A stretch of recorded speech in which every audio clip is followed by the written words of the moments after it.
हाँ, हरी बोल। ओके।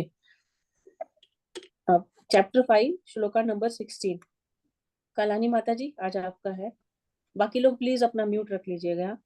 ज्ञानेन तु तद ज्ञानम ज्ञानेन तु तत् ज्ञानम् येषां नासीतमात्मनः येषां नास्तिकमात्मनः तेषामादित्यवत् ज्ञानम् तेषामादित्यवज्ञानं प्रकाशयति तत्परम्। प्रकाशयति तत्परम। हरे कृष्णा। किंतु जब कोई उस ज्ञान से प्रबुद्ध होता है जिससे अविद्या का विनाश होता है, तो उसके ज्ञान से सब कुछ उसी तरह प्रकट हो जाता है जैसे दिन में सूर्य से सारी वस्तुएं प्रकाशित हो जाती हरि बोल।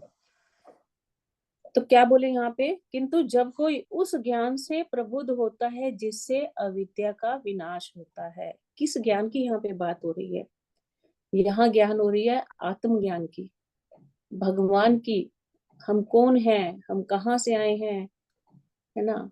और हमको जाना कहाँ है, हम किस ट्रेवलिंग में हैं। ये सब ज्ञान जो है ये क्या है? सही ज्ञान है। और ये ज्ञान जब आता है तो जितना अज्ञान था, जितना हमारी भौतिक आसक्तियां थी इस शरीर के प्रति, शरीर की चीजों के प्रति, इस भौतिक जगत के प्रति, वो सब क्या हो जाती हैं? सब कुछ नष्ट हो जाती हैं। और फिर असली ज्ञान आ जाता है। जैसे अंधेरे में हमको कुछ भी दिखाई नहीं देता है, अंधेरे में हम समझ नहीं पाते, टोटली ब्लैक आउट होता है पूरा। ठीक है। अंधेरे में हम ये नहीं समझ पाते कि सामने रस्सी पड़ी है कि सांप पड़ा है, कुछ भी हमको नहीं पता है क्या है क्या नहीं है, हमारी कितनी उंगलियां हैं, कहाँ पे उंगली है, कहाँ पे हाथ है, हमारे सिरहाने पे क्या है। लेकिन जैसे ही सूर्य का उदय होता है हमको सब कुछ दिखाई देने लग जाता है। कौन से रंग का फूल है, कहाँ रस्सी है, कहाँ हाथ है, हमारे सिर के ऊपर क्या है। ठीक है, हर चीज उजागर हो जाती है उसका। इस दुनिया का सही ज्ञान हमको सूर्य की रोशनी होते ही हो जाता है। लेकिन जब सूर्य छिप जाता है तो हम पूरी तरह से अज्ञान में स्थित हो जाते हैं। तो इसी तरह से जब ये आत्मज्ञान हमारे अंदर आता है तो क्या हो जाता है? हमको पता लग जाता है कि ये भौतिक जगत जो है ये हम यहाँ के है ही नहीं है, ये तो मिथ्या है। ये भौतिक जगत के प्रति आसक्तियां हमारी मिथ्या है। यहाँ तो सब नष्ट होने वाला है। और हम जो है, हमारा वास्तविक स्वरूप क्या है? हम आत्मा है और हम परमात्मा के अंश हैं। और हम हमेशा आनंदमय रहने वाले हैं। लेकिन क्योंकि हमने इस भौतिक जगत के प्रति आसक्ति पाल ली है, इस शरीर को से हमने झूठा संबंध बना लिया है, इसी कारण हम इतने कष्टों को भोग रहे हैं। जैसे ही ये ज्ञान आता है कि हम श्री कृष्ण के अंश हैं। अब जैसे एक एक व्यक्ति इस जगत में घूम रहा है, वो कभी भीख भीख मांग रहा है, सर्दी गर्मी के थपेड़े सह रहा है, बारिश में भीगना पड़ रहा है उसको, बहुत गरीबी का समय व्यतीत कर रहा है। और उसको ज्ञान नहीं है कि वो एक्चुअल में उसके माता पिता कौन है। लेकिन फिर उसको एक दिन पता लगता है कि अरे, तू तो एक इतने बड़े व्यक्ति का बेटा है, तेरे पिता तो बहुत धन वाले हैं। वो तो उनके पास तो कष्ट, जिन कष्टों को तू झेल रहा है वो कष्ट तो उनके पास भी नहीं फटकते हैं। तो जैसे उसको पता लगा कि मेरे पिता तो इतने आनंद वाले हैं, इतना इतना कुछ है उनके पास, और मैं क्यों फालतू में कष्ट भोग रहा हूँ, तो उसी समय वो सारे कष्टों को छोड़ के कहाँ चला जाता है? अपने पिता के पास चला जाता है और पिता के पास जाकर उनके साथ वो भी आनंद पूर्वक जीवन जीने लग जाता है। तो इसी तरह से जो ये भौतिक जगत का अज्ञान है उस भटके हुए व्यक्ति के जैसे है, जो अपने पिता से बिछड़ा हुआ है ना, और गरीबी के इस जगत के कष्टों के थपेड़े सह रहा है। और ज्ञान क्या है? उस उस व्यक्ति के उस ज्ञान के समान है जिसको पता लगता है कि मेरे पिता तो परम आनंदमय हैं, उनके पास तो सब कुछ है। बोला जाता है ना कि कृष्ण जो है, कृष्ण सूर्य सम, माया अंधकार, जहां कृष्ण तहां नहीं माया अंधकार।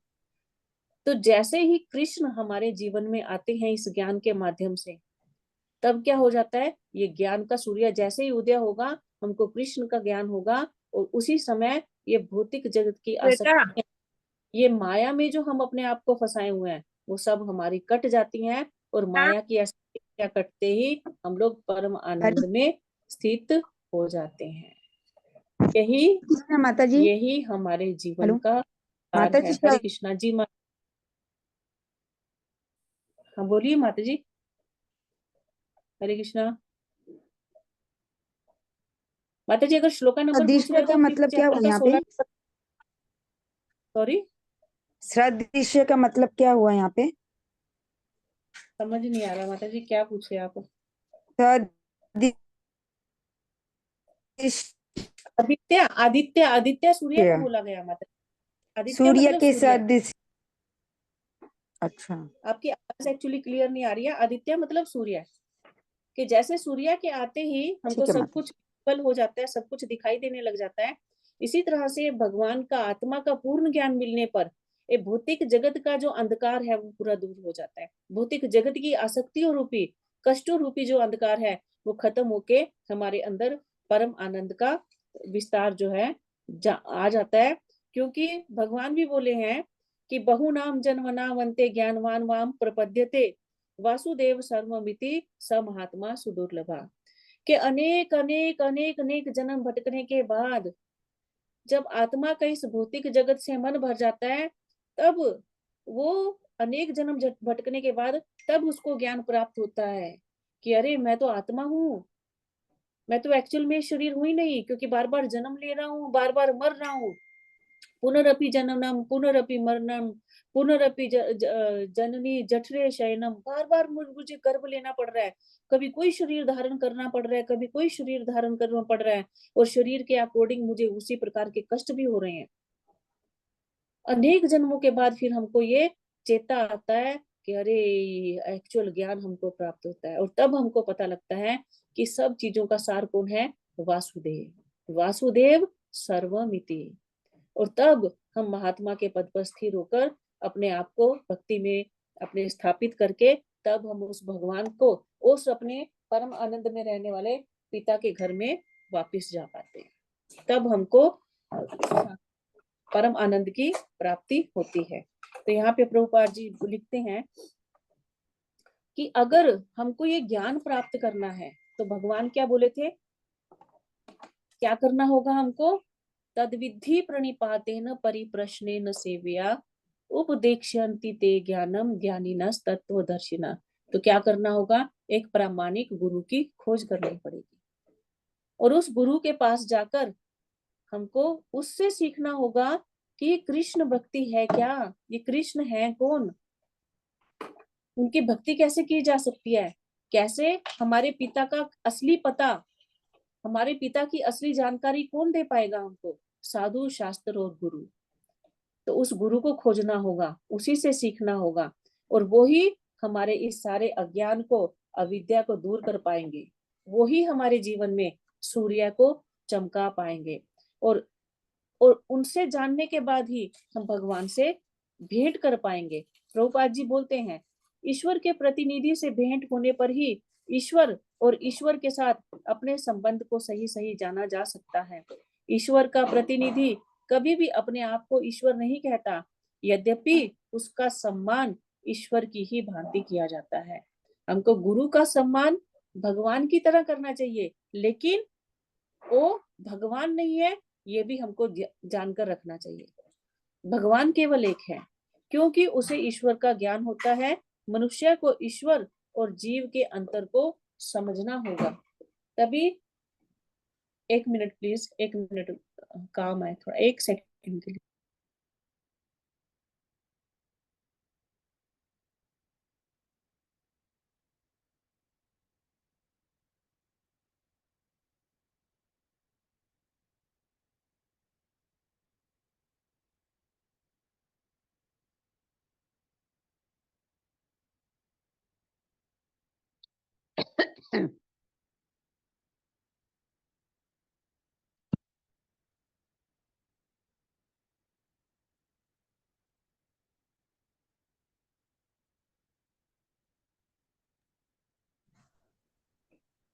हरे कृष्णा। तो आगे अगले श्लोक में चलते हैं। तद्बुद्धयस्तदात्मानं तद्बुद्धय तत् आत्मानं तन्निष्ठा तत्परायणः तत् निष्ठा तत् परायण गच्छन्त्यः पुनरावृत्तिं गच्छन्ति अपुन आवृत्तिं ज्ञाननिर्धूतकल्मषः। ज्ञान निर्धूत कल्मष। हरे कृष्णा। जब मनुष्य की बुद्धि, मन तथा श्रद्धा तथा शरण सब कुछ भगवान में स्थिर हो जाते हैं, तभी वह पूर्ण ज्ञान द्वारा समस्त कर्म से शुद्ध हो जाता है और मुक्ति के पथ पर अग्रसर। तो गुरु मिलने से क्या होगा? जब गुरु मिलेंगे उनसे हम ज्ञान प्राप्त करेंगे। ये जो पीछे भगवान ने बात की है कि पूर्ण ज्ञान, ज्ञान से प्रबुद्ध हो जाएंगे। ठीक है, तो क्या होगा? हमारी मन, हमारी बुद्धि फिर इस भौतिक जगत में नहीं भागेंगे। और जब तक ये हमको अपने ज्ञान को जांचने का भी एक तरीका है। हम जो भक्ति की प्रैक्टिस कर रहे हैं, कोशिश कर रहे हैं, साधना कर रहे हैं, तो हम कितने लेवल पे पहुंचे हैं, क्या हमारी भक्ति सही से हो रही है या नहीं हो रही है, तो ये हम इन चीजों से जान सकते हैं। क्या बोले कि जो मनुष्य जब ज्ञान प्राप्त कर लेगा, अगर उसकी बुद्धि, मन भगवान में स्थिर हो गया है, तब तो समझो कि भक्ति सही से चल रही है। लेकिन अगर किसी समय हमारा थोड़ा सा मन भक्ति में लग गया या जबरदस्ती हमने कर ली और बाकी टाइम अगर हम भौतिकता में लगे हुए हैं, मतलब अभी तक हमारा सही तरीका नहीं हुआ शुरू, है ना? तो मतलब अभी हम बहुत पीछे हैं। यहाँ से हम अपने आप को जज कर सकते हैं। तो जब प्रबुद्ध हो जाएंगे ज्ञान में, तब क्या होगा? बुद्धि, मन, श्रद्धा, शरण सब कुछ भगवान में स्थिर हो जाएगा। बुद्धि भी इधर उधर नहीं भागेगी, हमेशा वो सहायता करेगी मन की कि तुम कैसे भगवान के शरण में लग, भगवान के लिए क्या क्या करना है, बुद्धि ये निर्देश देगी। मन थोड़ा बहुत अगर इधर उधर भागेगा भी, लेकिन बुद्धि उसको कंट्रोल कर लेगी, बुद्धि कंट्रोल कर लेगी। लेकिन अगर हम भक्ति कर रहे हैं और मन को कंट्रोल नहीं कर पा रहे हैं और बुद्धि भी हमारी साथ नहीं दे पा रही है, तो मतलब अभी हमें बहुत अभ्यास की, बहुत श्रवण की, बहुत गुरु के निर्देश में रहने की आवश्यकता है। गुरु के निर्देश में तो हमेशा ही रहना पड़ेगा। एक्चुअल में गुरु के निर्देश में तो रहना ही पड़ेगा हमेशा, क्योंकि गुरु बिना गति नहीं। हाँ, गुरु हमारे जीवन में भक्ति की प्रैक्टिस तभी कंप्लीट होगी जब हम दीक्षा ग्रहण करेंगे, जब हम गुरु धारण करेंगे। जब तक हम गुरु को धारण नहीं करेंगे, गुरु धारण करना मतलब एक दीक्षित गुरु जब तक हमारे जीवन में नहीं होंगे, जिनको जो हमें दीक्षा देंगे, तो तब तक हमको भगवान की प्राप्ति नहीं हो सकती। ये भक्ति के मार्ग का मूल सिद्धांत है। तो इसीलिए जो भी लोग भक्ति की प्रैक्टिस कर रहे हैं, उनको ये धीरे धीरे इस तरफ अपने मन को लेके जाना होगा कि आगे आगे हमको दीक्षा भी लेनी है। दीक्षा के लिए भी अपने आप को तैयार करना होगा, क्योंकि जब तक दीक्षा नहीं लेंगे तब तक भक्ति की पूर्णता हमको नहीं मिल सकती है। और जब गुरु गुरु एक्चुअली क्या होता है, जब गुरु हमारे जीवन में आ जाते हैं ना, दीक्षा ले लेते हैं ना, तो हमारे जीवन के कर्मों का, हमारे भक्ति का बहुत बड़ा भार गुरु उठा लेते हैं। उससे क्या हो जाता है, हमारी भक्ति में स्थिरता बहुत जल्दी आती है। फिर उससे हम अपने आप कितना भी प्रैक्टिस कर लें, कितना भी कुछ कर लें, लेकिन गुरु जब तक नहीं होंगे तब तक वो स्थिरता भक्ति में नहीं आती है। ये हम लोगों ने अपने जीवन में इसको अनुभव किया है। तो इसलिए गुरु का होना बहुत जरूरी है। जैसे ही गुरु मिलेंगे, गुरु से आदेश मिलेगा, तो हमारा मन बहुत जल्दी भक्ति में स्थिर होने लग जाएगा। और तभी ये जो इस भौतिक जगत के कल्मश हैं, काम, क्रोध, लोभ, मोह, मत्सर्य, ये सब भी जो है ऐसे हमारे जीवन में रहेंगे, है ना? लेकिन जैसे ही हम गुरु से ज्ञान प्राप्त करके सही से भगवान की भक्ति में स्थिर हो जाएंगे, तो ये 6 के 6 भी अपना बोरिया बिस्तर बांध के हमारे अंदर से निकल लेंगे। इस 9 द्वारों वाले शरीर में जब कृष्ण की भक्ति शामिल हो जाएगी, तो ये इन लोगों का, ये जो 6 चीजें हैं, है ना, इन 6 लोगों का पैकअप होना शुरू हो जाएगा। ये आप खुद महसूस करोगे। इनका पैकअप होना शुरू हो जाएगा। और जैसे ये इनका पैकअप हो जाएगा, भगवान पूर्ण रूप में हमारे अंदर इस 9 द्वारों वाले शरीर में हमारे पास आके पूर्ण रूप में भक्ति के रूप में स्थिर हो जाएंगे। और ये कैसा हो पाएगा, इसके लिए क्या करना होगा, हमको हरि नाम करना होगा, श्रवण करना होगा, शास्त्रों का अधिक से अधिक अध्ययन करना होगा, तब जाके हम शुद्ध हो पाएंगे। जैसे कभी कभी होता है ना, बारिश होती है, बारिश में बहुत कीचड़ हो जाता है, तो हम लोग अपने बच्चों को क्या बोलते हैं, ए रुक रुक वहीं पे रुक, अभी चप्पल लेके अंदर मत आना, कीचड़ में सनी हुई है, तुम पहले बाहर से धो, है ना, किसी तरह, या फिर जूता बाहर निकाल, तब अंदर में घुसना, शुद्ध हो पहले, तब तुम अंदर में आना। या जैसे अभी होली आ रही है, होली में बच्चे खेल के आएंगे, तो आप ऐसे ही वो निचुड़ते हुए रंग के साथ बच्चों को अंदर घुसाएंगे क्या? नहीं, आप बोलेंगे नहीं, पहले ये कपड़े गंदगी के सारे बाहर निकाल, है ना, या नीचे में नल चल रहा है वहां पे पहले अपने आप को धो के आ, फिर अंदर घुसना। तो इसी तरह से भगवान को भी पूर्ण निर्मल चाहिए आप। जब तक कलमश रहेंगे तब तक भगवान हमको नहीं मिल पाएंगे, और ना ही हम तब तक भगवान की भक्ति में पूर्णतया स्थित हो पाएंगे। तो इसीलिए अगर हमको मुक्ति प्राप्त करनी है, मुक्ति यानी भगवान को प्राप्त करना है, इस भौतिक जगत की आसक्तियों से हमको अगर मुक्त होना है, तो हमको भगवान के प्रति अपनी दृढ़ता को बढ़ाना होगा। और दृढ़ता को बढ़ाते हुए अपने अंदर के ये जो कल्मश हैं, इनको हमको छोड़ना होगा, तभी भगवान की प्राप्ति हमको हो सकती है। इन अनर्थों को हमको खत्म करना होगा। और ये केवल अनर्थ हरि नाम से, जितना शुद्ध रूप में हरि नाम लेंगे, खाली खाना पूर्ति वाला काम नहीं करेंगे, जब कर रहे हैं तो बहुत शुद्धता से, बहुत मनोभाव से करेंगे, तब ये अनर्थ हमारे अंदर से जाएंगे, तब हमारा हृदय शुद्ध होगा। और तब श्री कृष्ण की जो शुद्ध भक्ति, शुद्ध स्थिति में, वो जो विशुद्ध आत्मा की स्थिति जो है, वो तब हम उस स्थिति में स्थापित हो पाएंगे। तो आगे अगले माता श्लोक में चलते हैं।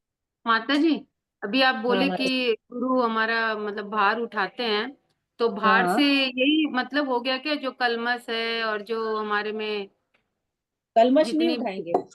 ये काम कलमश को, क्रोध काम हमारे जो क्रोध मोह पापों के, पिछले जन्म के जो पापों के भार हैं, वो गुरु हमारे उठाते हैं, ठीक है। और भक्ति भक्ति में आने के बाद, दीक्षा के बाद, अगर हम कुछ गलत करेंगे तो उसका भार भी गुरु उठाएंगे, ठीक है। इसलिए हमको गुरु के लिए, इसलिए हमारे अंदर इतनी निष्ठा आ जाती है गुरु के प्रति, और रखनी भी चाहिए, कि ताकि दीक्षा के बाद हम कोई भी ऐसा काम ना करें कि गुरु के ऊपर हमारे बोझ पड़े। इतना प्रेम हमारा गुरु के प्रति होना चाहिए। और इसीलिए जब हमको ये होगा, जैसे हम माए हैं, ठीक है, जब हमको पता है मेरा ये कोई काम जो है मेरे बच्चे को बहुत कष्ट देगा, तो हम क्या करेंगे, हम वो काम करना छोड़ देंगे, करते हैं ना। जैसे सपोज जब नए नए बच्चा पैदा होता है, तो माँ कोई चीज खाती है तो बच्चे को कई बार बहुत कष्ट होता है, तो माँ को पता लगता है, अरे ये चीज खाने से तो मेरे बच्चे को बहुत कष्ट हो रहा है, क्योंकि वो दूध पी रहा है। तो जब तक दूध पिएगा माँ वो कार्य नहीं करेगी, होता है कि नहीं, वो चीज नहीं खाती है। तो इसी तरह से जब हम गुरु से दीक्षा लेते हैं, तो इतना हमारे उनके प्रति भाव स्थापित हो जाता है, हमको पता लग जाता है कि अरे अब हम ये काम करेंगे तो हमारे गुरु को कष्ट भोगना पड़ेगा उसका, ठीक है, तो अब हम ये कार्य नहीं करेंगे। तो हम अपनी शुद्धि, हम अपना सफाई खुद अपने आप बहुत जोर से करने लग जाते हैं। फिर हम अपराधों से बचते हैं। वैसे चाहे नहीं इतना ध्यान देंगे, लेकिन गुरु दीक्षा होने के बाद, और दूसरी बात है, गुरु का जो तप है, गुरु की जो भक्ति का आशीर्वाद है, वो भी अपना एक अलग तरह से काम करता है। तो इसीलिए भक्ति में शुद्ध होने में जल्दी हमको हेल्प होती है। कब? जब गुरु हमको हरि नाम की दीक्षा दे देते हैं, तब। तो इसलिए हमको दीक्षा के लिए जरूर अपने आप को हमेशा आगे के आगे ट्राई करना चाहिए, ठीक है। थैंक यू माता जी। नेक्स्ट श्लोक, विद्या विनय संपन्ने विद्या विनय संपन्ने ब्राह्मणे गविहस्तिनि ब्राह्मणे गविहस्तनि शुनि चैव स्वपाके च शनि चैव स्वपाके च पंडितः समदर्शिनः। पंडिता समदर्शिनः। हरे कृष्णा। विनय साधु पुरुष अपने वास्तविक ज्ञान के कारण एक विद्वान तथा विनीत ब्राह्मण, गाय, हाथी, कुत्ता तथा चांडाल को समान दृष्टि समभाव से देखते हैं। तो जब ज्ञान हमारे अंदर आता है, आत्मा का ज्ञान, परमात्मा का ज्ञान, हमारा उनसे संबंध का ज्ञान, तो पहला तो क्या होता है उसका असर, कि हम फिर भगवान में स्थिर हो जाते हैं, भगवान की भक्ति में स्थिर हो जाते हैं, और हमारे अंदर के कलमश वो उनसे हम शुद्ध होना शुरू हो जाते हैं। उसके बाद क्या होता है अगला स्टेप, कि फिर जो भक्ति में हो जाता है स्थिर, वो व्यक्ति कोई वो समभाव हो जाता है। समभाव मतलब वो सबको समान दृष्टि से देखता है। बोले ना विद्या विनय संपन्न, यानी जो व्यक्ति विद्वान हो गया है भक्ति में, भक्ति का ज्ञान जिसको आत्मा का ज्ञान आ गया है, तो फिर वो क्या करेगा, वो ब्राह्मण गवि यानी हाथी, ब्राह्मण गवि हस्तिनी स्वपाके च पंडिता समदर्शिना, कोई भी हो, चाहे वो गाय हो, ब्राह्मण हो, हाथी हो, कुत्ता हो, इवन कुत्ता खाने वाला चंडाल ही क्यों ना हो, तो सबको समान दृष्टि से देखेगा। अब आप बोलोगे अरे ऐसे कैसे माता जी, क्या ब्राह्मण और कुत्ते में कोई अंतर नहीं है? देखिए शरीर के हिसाब से तो भेदभाव करेगा वो, शरीर के हिसाब से ऐसा नहीं है कि ब्राह्मण को घर में आसन बिछा के बिठाएगा, वो खाने पे बुलाएगा, और कुत्ते को भी लाएगा तो आसन बिठा के बिछा देगा, लो जी आओ कुत्ते जी आप भी जिमो, ऐसा नहीं करेगा। शरीर के हिसाब से एक भेद रहेगा, वो कुत्ते की जगह पे सम्मान करेगा और ब्राह्मण का ब्राह्मण की जगह पे, लेकिन आत्मा के स्तर पे वो उनमें अब कोई अंतर नहीं करेगा। उसको पता है, अब उसको ज्ञान प्राप्त हो गया है कि इन सब में, चाहे वो ब्राह्मण हो, गाय हो, हाथी हो, कुत्ता हो, या कुत्ता खाने वाला चंडाल हो, इन सब में आत्मा तो एक ही है, आत्मा का स्वरूप एक ही है। और प्रत्येक योनि में भगवान जो है परमात्मा रूप में प्रत्येक शरीर में विद्यमान है। इस रूप में वो प्रत्येक जीव को, इस सृष्टि की कोई भी योनि हो, सबको एक करके देखेगा। आत्मा और परमात्मा के रूप में उन आत्मा का और परमात्मा का वास हर शरीर में देखेगा, लेकिन वो जो उसका जो बिहेव करेगा वो ऐसे समान रूप से देखेगा, लेकिन शरीर के अनुसार बिहेव रहेगा। ऐसा नहीं कुत्ता को गली में ही वो सम्मान करेगा कि अगर उसको खाना देना है तो वो गली में देगा, ब्राह्मण को घर में बुला के अच्छे से सम्मान पूर्वक देगा, ठीक है, सबका अपनी अपनी जगह उस हिसाब से करेगा, लेकिन वो आत्मा और आत्मा के हिसाब से सबको समान रूप में देखेगा। वहां पे वो कोई योनि या जाति का भेदभाव नहीं मानेगा, क्योंकि अब वो किस स्थिति पर है, ब्रह्मभूत स्थिति पर स्थापित हो गया है। भगवान बोले ना, ब्रह्मभूत प्रसन्नात्मा न शोचती न कांक्षती, कि जो ब्रह्मभूत, जो जिसके अंदर ये भगवान का ब्रह्म का ज्ञान आ गया है, ऐसा व्यक्ति हर समय प्रसन्न रहता है, वो किसी प्रकार की भी सोच विचार या इच्छाएं नहीं करता है अपने लिए। तो ये अवस्था कब आएगी, जब वो ज्ञान में प्रबुद्ध हो जाएगा, जैसा कि 16 नंबर में भगवान बोल रहे हैं। और क्या इफेक्ट आएगा उसके अंदर, तो यहाँ पे एक चीज और एग्जाम्पल था, मैंने नोट किया हुआ, कि जैसे एक बिल्ली है, बिल्ली का बच्चा है छोटा सा, ठीक है, आप क्या करोगे, उसको दूध दोगे, दूध दे सकते हो, उसको प्यार से गोद में उठा सकते हो, लेकिन यही बिल्ली की बजाय अगर कोई शेर हो, तो शेर को क्या आप ऐसे दूध दोगे, नहीं दोगे, है ना। हालांकि आत्मा के स्तर पे दोनों जीव एक ही है, आत्मा के स्तर पे उसके अंदर भी वही आत्मा है, उसके अंदर भी वही आत्मा है, ठीक है ना, आत्मा का लेवल एक ही है, लेकिन शरीर योनि अलग अलग है। अगर आप शेर को बिल्ली के जैसे गोद में उठाने दूध पिलाने जाओगे, तो शेर क्या बोलेगा, हमको तो दूध नहीं चाहिए, हमको तो आप चाहिए, आ जाओ, है ना। शेर हमारे साथ वो बिहेव नहीं करेगा। तो शरीर के आधार पर हम ऐसा काम नहीं करेंगे, लेकिन हम आत्मा के स्तर पे सबको एक जैसा देखेंगे। कौन, जो भगवान के ज्ञान से प्रबुद्ध है, वो उस हिसाब से उसमें भेदभाव नहीं करेगा। यहाँ प्रभुपाद जी लिखते भी हैं, परमात्मा के रूप में भगवान चाहे चंडाल या ब्राह्मण दोनों में उपस्थित रहते हैं, यद्यपि इन दोनों के शरीर एक से नहीं होते। शरीर तो प्रकृति के गुणों द्वारा उत्पन्न हुए हैं, किंतु शरीर के भीतर आत्मा तथा परमात्मा समान आध्यात्मिक गुण वाले हैं। कृष्ण भावना भावित व्यक्ति को इस चीज का पूरा ज्ञान होता है, इसीलिए वह सचमुच ही विद्वान और समदर्शी होता है। इसीलिए वो समदर्शी है। भगवान भी इसीलिए समदर्शी है। भगवान भगवान सब जीवों पर एक जैसी कृपा करते हैं। जैसे मैंने कल बोला था ना, जैसे टीचर होता है, वो टीचर क्या करता है, क्लास में सब बच्चों को एक जैसा पढ़ाता है। ऐसा नहीं कि इसके कान में कुछ ज्यादा ज्ञान देगा, उसके कान में कम ज्ञान देगा, कान में नहीं पड़ेगा। सब बच्चों को एक जैसा ज्ञान दे रहा है, लेकिन वो लेने वालों के ऊपर है कि वो ले किस हिसाब से रहे हैं, है ना। इसी तरह से जो भक्त है, भक्त भी भगवान के जैसे समदर्शी होता है।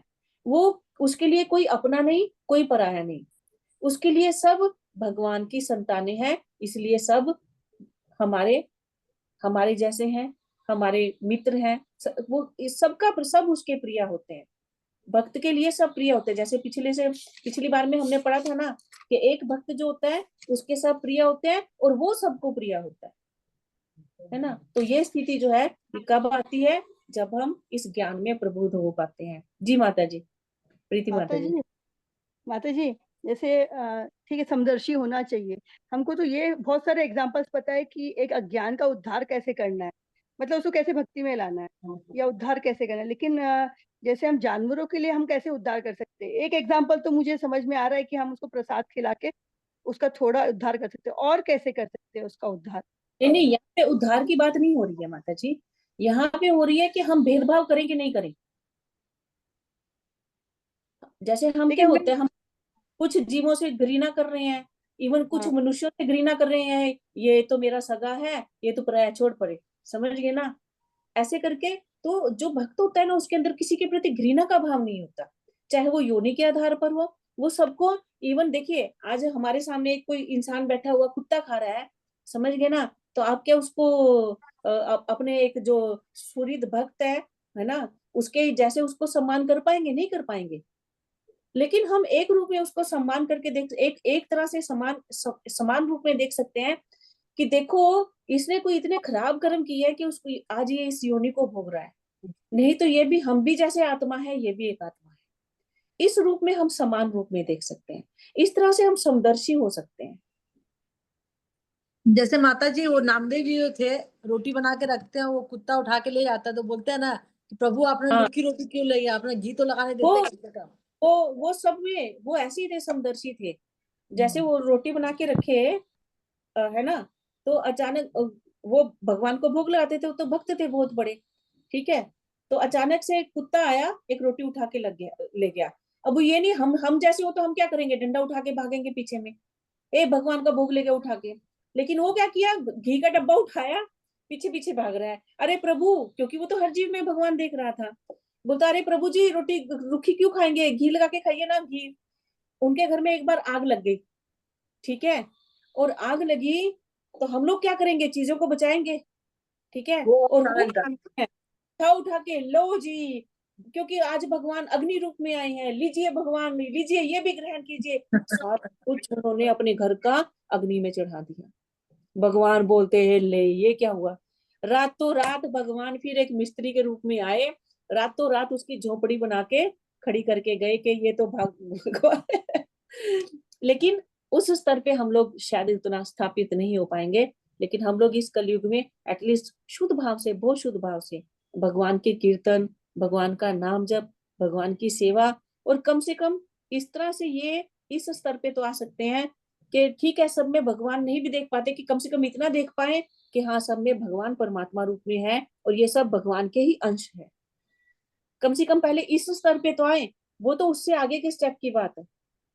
नामदेव जो थे वो तो और आगे के थे, लेकिन हम कम से कम पहले इस स्थिति में तो आए। हम तो अभी इस स्थिति में ही नहीं है। हम तो हर चीज में अपने बच्चे हमारे हैं, बाकी का जो जाए भाड़ में जाए, है कि नहीं। तो इस तरह की स्थिति हम लोगों की है अभी तो हमको तो बहुत मेहनत करनी बाकी है। हम लोगों में तो अभी बहुत कलमश भरे हुए हैं, हम कहाँ किसी के लिए कुछ कर पाएंगे।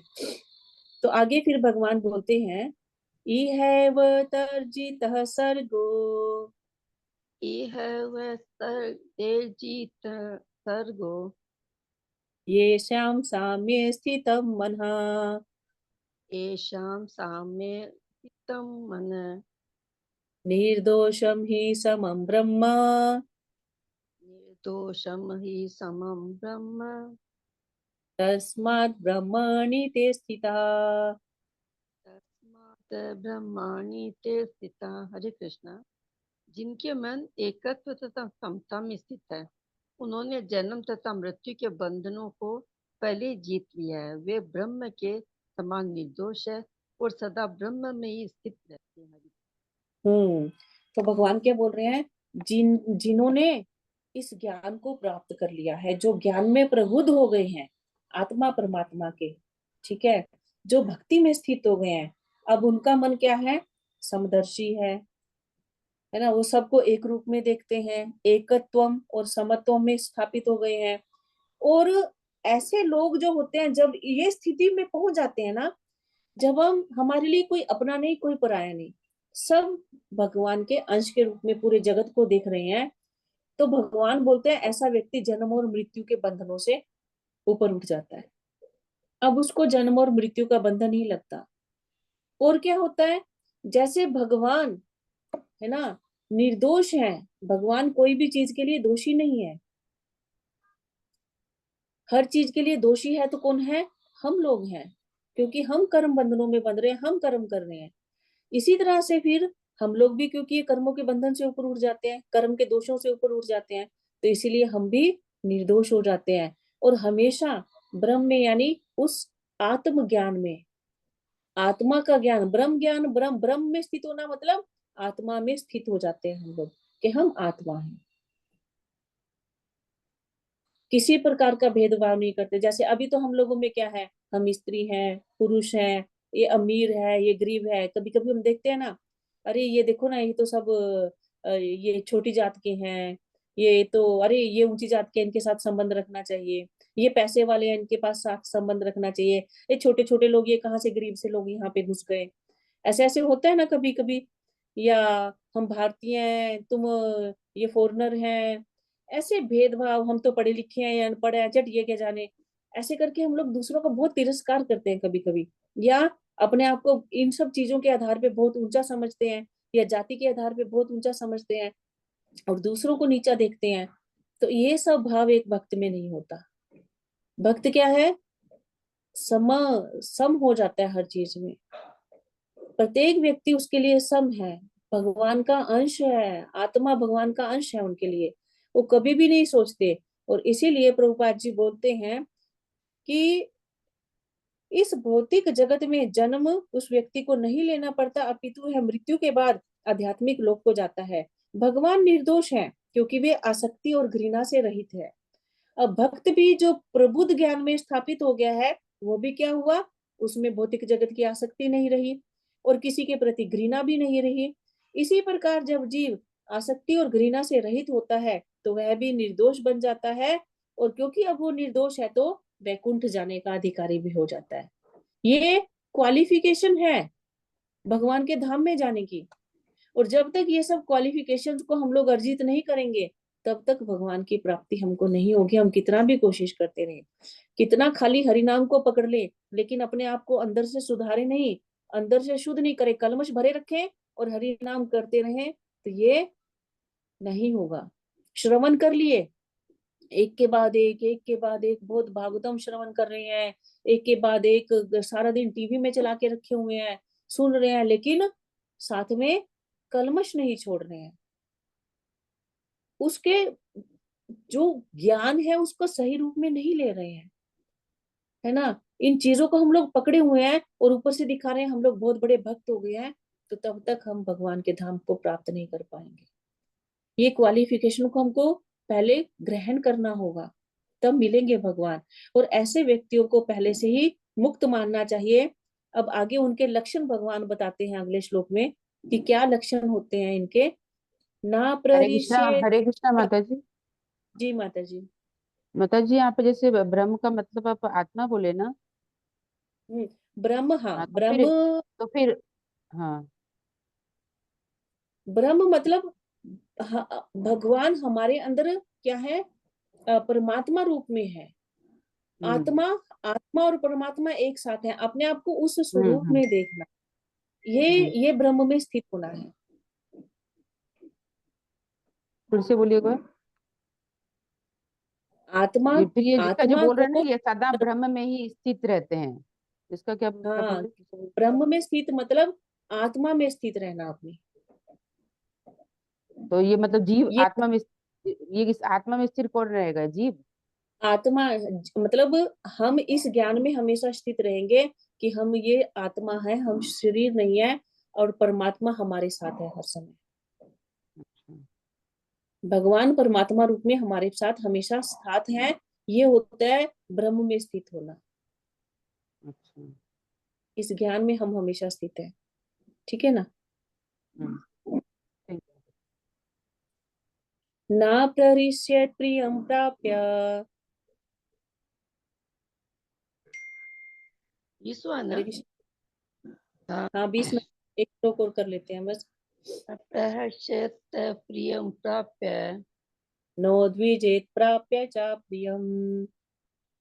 द्विजेत प्राप्य च प्रियं स्थिर बुद्धिर सम्मूढ़ो स्थिरबुद्धिरसमूढो ब्रह्मविद् ब्राह्मणि स्थितः। ब्रह्मविद ब्रह्मणि स्थितः। हरे कृष्णा। जो न तो प्रिय वस्तु को पाकर हर्षित होता है और न अप्रिय को पाकर विचलित होता है, जो स्थिर बुद्धि है, जो मोह रहित है और भगवत भगवत भगवत विद्या को जानने वाला हुआ है, पहले से ही ब्रह्म में स्थित रहता है। हरि बोल। हरि बोल। तो अब उसके लक्षण क्या होंगे, कैसे पता लगेगा कि ये ब्रह्म में स्थित है? उसको बहुत कुछ मिल रहा है इस जगत में, भौतिक जगत के बहुत सारे सुख सुविधाएं या कुछ भी मिल रहा है, तो वो ऐसा नहीं कि हम लोगों को तो क्या होगा, कुछ भी हो जाएगा हम बहुत अहंकार में आ जाएंगे, बहुत प्रसन्न हो जाएंगे, ओ हो हमसे तो ऊपर अब कुछ रहा ही नहीं है, ऐसा भाव हमारे अंदर आ जाएगा। लेकिन वो व्यक्ति क्या होगा, जो प्रबुद्ध ज्ञान में रहेगा, वो हमेशा बहुत हर्षित नहीं होगा। ठीक है, भगवान के प्रसाद को, भगवान भगवान से जुड़ा रहेगा और उसको स्वीकार करके बस, पागल नहीं होगा वो, प्रसन्न होगा, लेकिन इतना प्रसन्न नहीं होगा कि पागल हो रहा है, अहंकार आ रहा है उसके अंदर। ठीक है, और ना अप्रिय को पाकर विचलित होगा।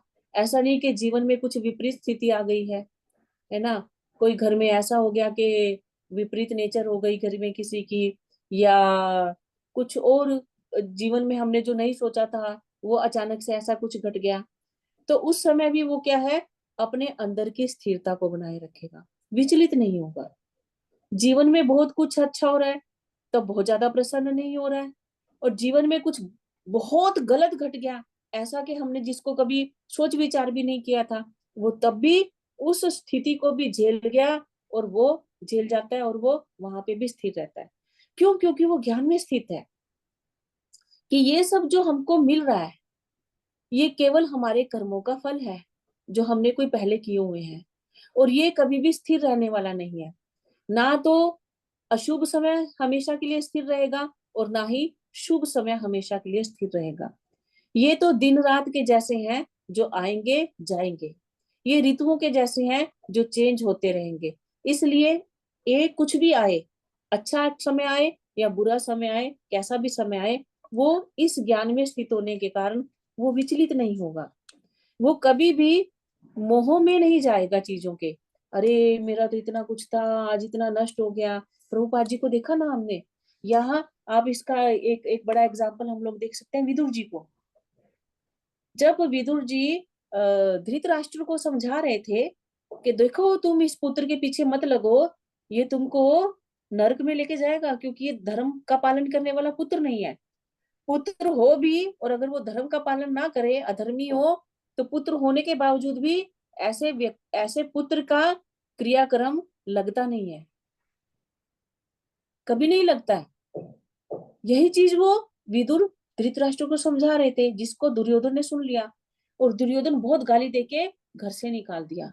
और जब विदुर जी को महल से निकाला जा रहा था, तो विदुर जी के मन में क्या आया, अच्छा है अभी ना धर्मियों का खाना तो नहीं पड़ेगा, अब मैं जाऊंगा, क्या बोलते हैं, तीर्थाटन के लिए जाऊंगा, और जितना कुछ इनका अशुद्ध मैंने खाया है उससे अपने आप को शुद्ध करके भगवान की भक्ति में स्थिर हो जाऊंगा। इसी तरह से प्रभुपाद जी के जीवन में जब उनका व्यापार नष्ट हुआ, है ना, जब परिवार ने उनका साथ नहीं दिया, तो वो बैठ के रोए नहीं, विचलित नहीं हुए, जबकि उनकी प्लानिंग क्या थी। हम उनके जीवनी से क्या सुन रहे हैं कि उनकी प्लानिंग ये थी, और गुरु महाराज ने भी बोला उनके कि जब भी तुम्हारे पास कुछ धन आए तो तुम पुस्तकें जरूर छापना और मेरे संदेश को पूरी दुनिया में पहुंचाना, है ना। ये प्लानिंग थी उनकी कि मैं ज्यादा सा पैसा इकट्ठा करूंगा बिजनेस करके और बहुत सारी बुक्स अपने गुरु की इच्छा को पूरा करूंगा। लेकिन उल्टा हो गया, उनका तो पूरा बिजनेस ठप हो गया और ऊपर से परिवार भी साथ नहीं दे रहा किसी तरह से। तो उन्होंने इसको भी क्या किया, भगवान की इच्छा समझकर इसको खुशी खुशी स्वीकार किया और सब कुछ छोड़ के वृंदावन चले गए। क्योंकि अब बच्चे भी बड़े हो गए थे, वो अपने आप अपना सब कुछ कर सकते थे, तो इसीलिए उस परिवार को त्याग दिए, क्योंकि वो भक्ति में साथ नहीं दे रहा है वो परिवार। पत्नी को पूछा एक बार झगड़े में, व्हाट डू वांट, टी और मी? प्रभु वाइफ बोलती आई वांट टी, तो प्रभुपाद जी बोलते okay then leave with tea. उसी टाइम उन्होंने छोड़ दिया फिर। तो जो भक्त होगा ना, वो जीवन की विपरीत स्थितियों में बैठ के रोएगा नहीं, उल्टा वो अपनी भक्ति में और ज्यादा स्थिर हो जाएगा।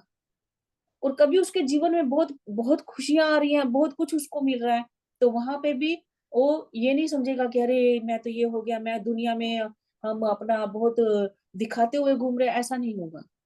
वो उन सुख सुविधाओं को भगवान और भगवान की सेवा में यूज करता रहेगा। बस उसके मन का भाव एक ही रहेगा कि कैसे मैं भगवान को प्रसन्न करता रहूं। वो आसक्त उन चीजों के प्रति नहीं होगा कि आज मेरे पास से चली गई तो मैं कैसे रह पाऊंगा इनके बिना, ये सब उस चीजों का मोह उसके अंदर नहीं होगा। आगे क्या बोल रहे हैं भगवान, भगवत विद्या को जानने वाला है। भगवत विद्या क्या है, किसकी बात कर रहे हैं भगवान यहाँ पे, कि वो जो भक्त भगवत विद्या को जानने वाला है। भगवत विद्या क्या है, कि हम सब आत्मा हैं, हम सब परमात्मा के अंश हैं, और हम सब क्योंकि आत्मा है तो इसलिए वो समभाव रहता है। और हम सब क्या है, परमात्मा के अंश हैं, और परमात्मा क्या है, सच्चित आनंदमय है। वो तो कभी भी भगवान के इवन जब इस धराधाम पे भगवान लीलाएं कर रहे थे, भगवान के जीवन में कितने कष्ट आए। अगर हम भगवान का खुद का जीवन देखें, कहाँ पे पैदा हुए, जेल में पैदा हुए, फिर रातों रात माता पिता का साथ छूट गया, कहाँ छोड़ा है, एक जंगल में गांव चुराने वालों के घर में छोड़ा है, खेती बाड़ी। राजमहल का बच्चा कहाँ चला गया, खेती बाड़ी करने वालों के घर में चला गया। फिर वहां पे क्या करते थे काम, गौवें चराने जाते थे, कभी कुछ करते थे कभी कुछ करते थे। तो क्या भगवान कभी रोते हुए दिखे हमको? लीला के लिए रोए बात अलग है, लेकिन भगवान हमेशा प्रसन्नचित रहते थे। कभी भी जब उनको छोड़ के जाना पड़ा, यशोदा मैया नंद बाबा गोप वृंदावन को छोड़ के भगवान कभी कहीं जाते नहीं है, लेकिन जब काम के लिए जाना पड़ा तो भगवान रोए नहीं। कहीं पे भी ये आता नहीं है, गोपियां विलाप कर रही हैं, माता पिता विलाप कर रहे हैं, लेकिन भगवान कभी भी विलाप करते हुए नहीं देखे, है ना। इसी तरह से जो भक्त है वो भी इस ज्ञान में रहता है कि हम आत्मा है, परमात्मा के अंश हैं। जिस तरह से परमात्मा सच्चित आनंदमय है, हमारी भी स्थिति वही है। ये जो कष्ट और ये सुख हम अनुभव कर रहे हैं इस भौतिक जगत में, ये केवल क्या है, हमारी अविद्या के कारण है, अज्ञान के कारण है। क्योंकि हमने इस अज्ञान को पाला हुआ है, इसके कारण है। इसीलिए ये ज्ञान आते ही, ये भगवत विद्या आते ही वो इस अज्ञान को छोड़ देता है, और उससे क्या हो जाता है, फिर वो इस शरीर में रहते रहते, इस जगत में रहते रहते उसको शरीर छोड़ने की जरूरत नहीं रहती। इस शरीर में ही वो पहले से ही इस ब्रह्म ज्ञान में स्थित हो जाता है, ब्रह्म में स्थित हो जाता है, अपनी आत्मा में स्थित हो जाता है।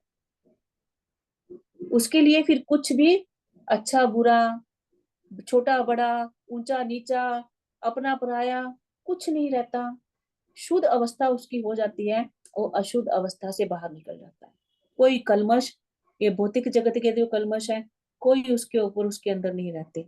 ये विशुद्ध आत्मा, ऐसा भक्ति, इस अवस्था में जाने के लिए भगवान हमको संदेश दे रहे हैं कि अपने कर्मों को ऐसा कर लो कि इस स्थिति में आ जाओ। तब ये क्वालिफिकेशन हो जाएगी कि तुमको मैं अपने भगवान अपने धाम में लेके जा पाऊंगा।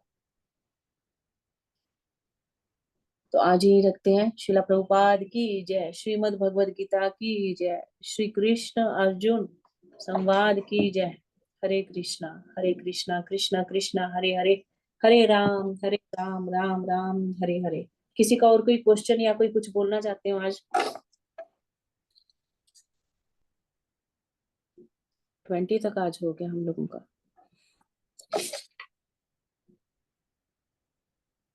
हरे कृष्णा।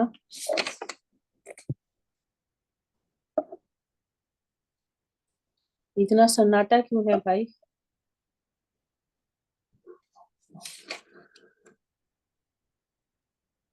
माता जी मैं कुछ बोलूं? जी हाँ बोलिए जरूर जी। मैं जैसे पूछना चाहिए कि नहीं चाहिए, फिर भी मैं पूछ रही हूँ। जैसे शुद्ध भक्त जो होते हैं बहुत अच्छा से, जैसे संसारिक जो भक्त होते हैं जैसे हम लोग हैं, आप लोग हो, तो मतलब वो शुद्ध हो सकते हैं जीवन भर भक्ति करके? जैसे मैं गुरु महात्मा लोग के लिए नहीं बोल रही हूँ, अपने गृहस्थ जीवन के लिए पूछ रही हूँ। हाँ तो वो हो सकते हैं हमारे। पूरी तरह शुद्ध हो सकते हैं? हमको तो नहीं लगता माता जी कि वो गृहस्थ जीवन वाले पूरी तरह शुद्ध हो जाते हैं। हो जाते हैं माता जी, हो जाते हैं। एक्चुअली हम्म, क्या है ना, प्रोसेस है ये, ठीक है। जैसे एक एज तक तो ये लगता है टफ है, क्योंकि हमको बहुत जिम्मेवारियां पूरी करनी है। लेकिन उसके बाद जैसी जिम्मेवारियां हमारी पूरी हो जाए, वो जिम्मेवारियां हमको अपनी छोटी करनी होगी। ऐसा नहीं कि हम जिम्मेवारियों की पूरी लंबी लिस्ट बना के बैठे हुए हैं। जहां आपकी जरूरत खत्म होने लग जाए, समझे ना, वहां अपने आप को हमको साइड कर करके अपना भगवान में स्थापित कर लेना चाहिए।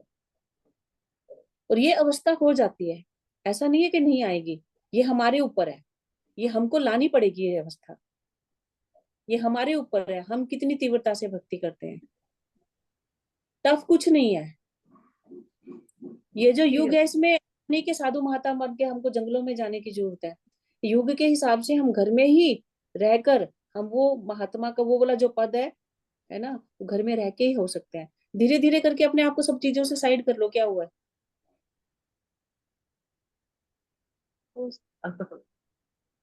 राजा मुश्किल है होते हुए जय राजा माता होते जी, बहुत हरे हुए माता जी कृष्णा। वो शुद्ध थे ना। वो राजा होते हुए तो इतने वो शुद्ध भक्त थे ना, वो तो पूरा राज संभाल हाँ, रहे थे फिर भी। वो तो राजा खुद थे। युधिष्ठिर महाराज को पूरी दुनिया के राजा थे, भगवान ने खुद राजा बनाया था, धर्म का संस्थापक बनाया था। लेकिन जैसे ही पता लगा कृष्ण चले गए हैं धराधाम छोड़ के, एक सेकंड उस बंदे ने नहीं लगाया, एक सेकंड नहीं लगाया उन्होंने। झट से इवन अपने भाइयों को भी नहीं बोला कि चलो भी